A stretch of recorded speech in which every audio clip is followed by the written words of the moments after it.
So, the name of this channel is Speakeasy After Hours.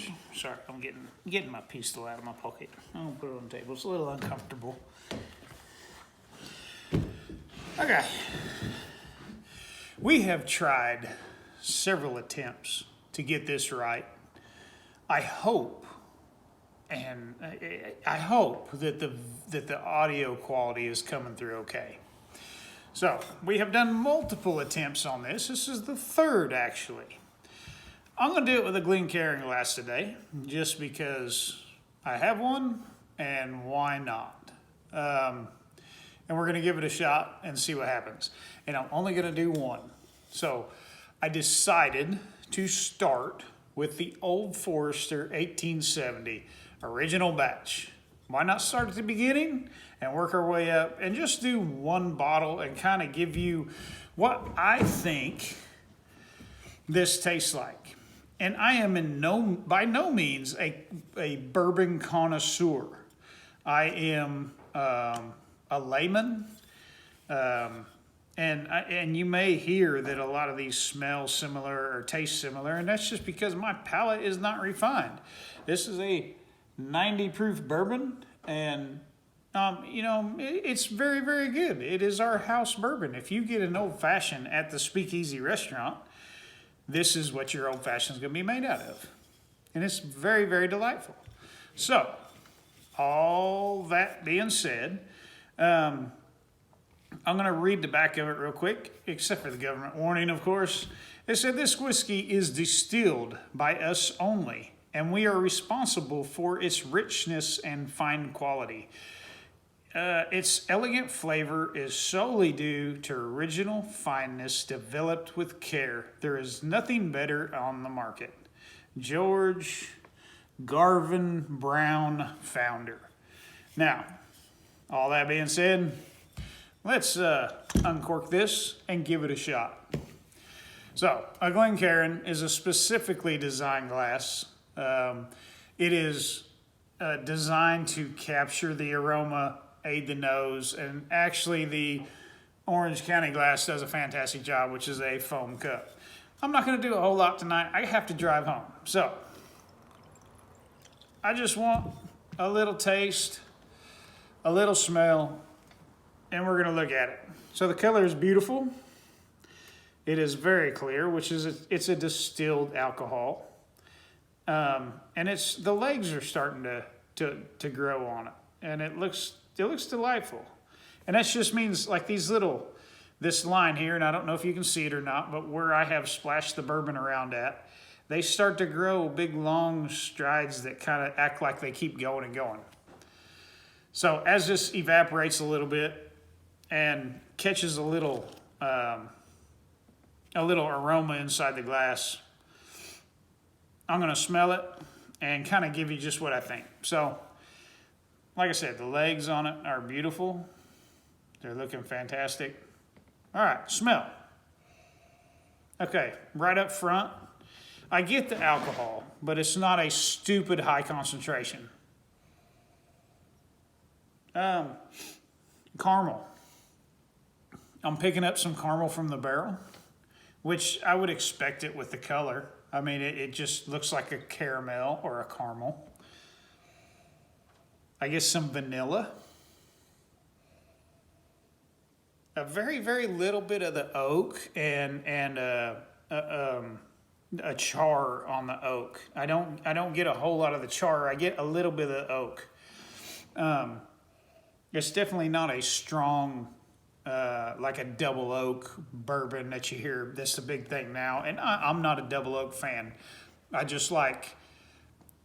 like a taste and a smell of the barrel, but I don't want them to multiply on that. Just give me what the barrel is. Don't add to it. I'm getting something else, but I can't put my finger on it. It's very pleasant.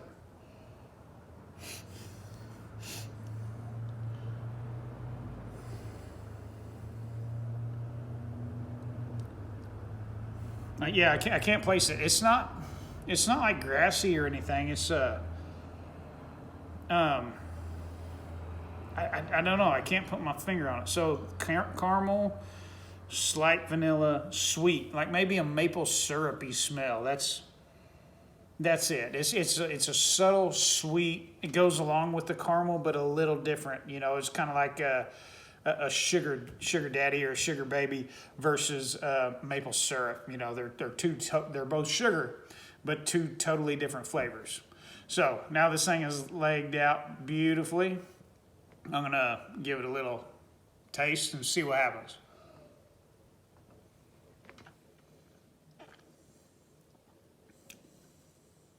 Very pleasant. I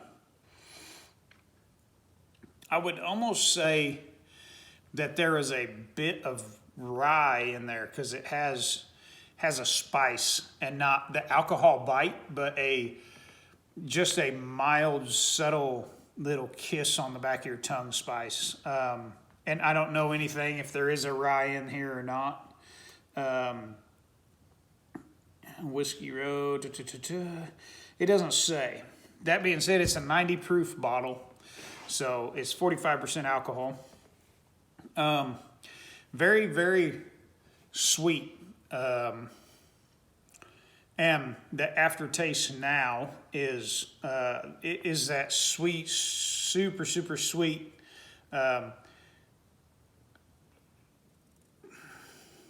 Maple syrup finish. Just a little kiss of it on the back of the tongue.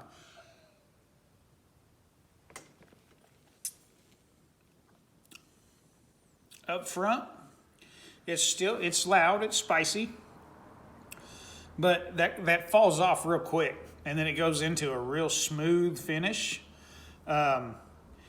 Easy on the inhale. You know, some bourbons you inhale and you can feel them go down your lungs, alcohol vaporizing. This one's nice and smooth. Coats your throat well. Has a little bit of the tannins from the barrel, which is that kind of bitterness, which tannins a tannic acid. It's in the oak from the barrel. So as the barrel breathes the bourbon in and out, you're going to pick up a little bit of that, depending on how much is in the wood. Each barrel is different, how close it is to the bark versus how close it is to the heartwood. And that bitterness is just mildly there. It's very subtle, very sweet, great finish. By far, one of my favorite bourbons here, and I will drink it again. It is not a horrible, horrible bourbon at all. So come to Speakeasy during hours, not after hours, and we shall try some Old Forester 1870, 90 proof, original batch. So this is supposedly the original batch from them, and I think they should have stuck with it. So I'm going to work my way up, and I may have a partner next week. They didn't show up tonight. So I believe the next batch is the 1887, maybe. But we will do that next Thursday, and we're going to review it. We have about half a year's worth of bourbons if we do one a night. So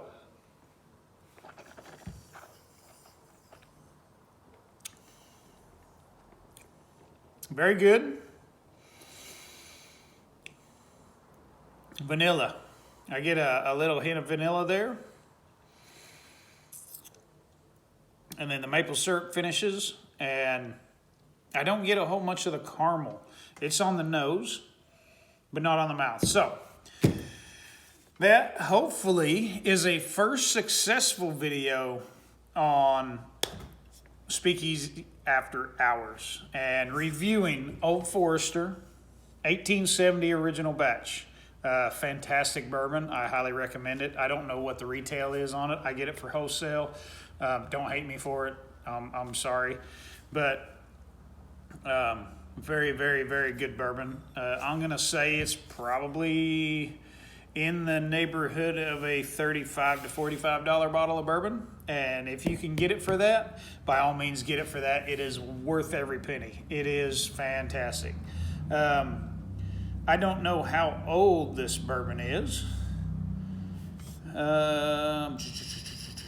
It does not say. So that being said, all that have watched our first video, that was a live video we did inside the dining hall Speakeasy. A bourbon has to have a 51% corn mash. So if you don't know what that is, Google it. It has to be aged in an oak barrel, no specific time, and it has to be a new charred oak barrel. There's a couple other stipulations. It has to be a certain proof and all that. But to be bottled in bond is different, and there's a whole bunch of different stuff. We're not going to get into that. We're just going to give you the layman's review of a fantastic bourbon. So, 1870, great bourbon. Thank you guys for following us, for loving us, for subscribing to us. This is something that we just wanted to do, and we're hopefully going to continue to do it. It's fun. I don't look to get tipsy by no means. I just wanted to do a little shot, half of a shot, so a quarter of a shot of the 1870 bourbon. So, love you guys. Thank you for your patronage. Thank you for your likes, thumbs up, thumbs down. Review it, thumbs up, thumbs down. It doesn't matter to me. I just want to throw out layman's term on what this bourbon is. So, we shall sign off on that. Speakeasy After Hours. Good night.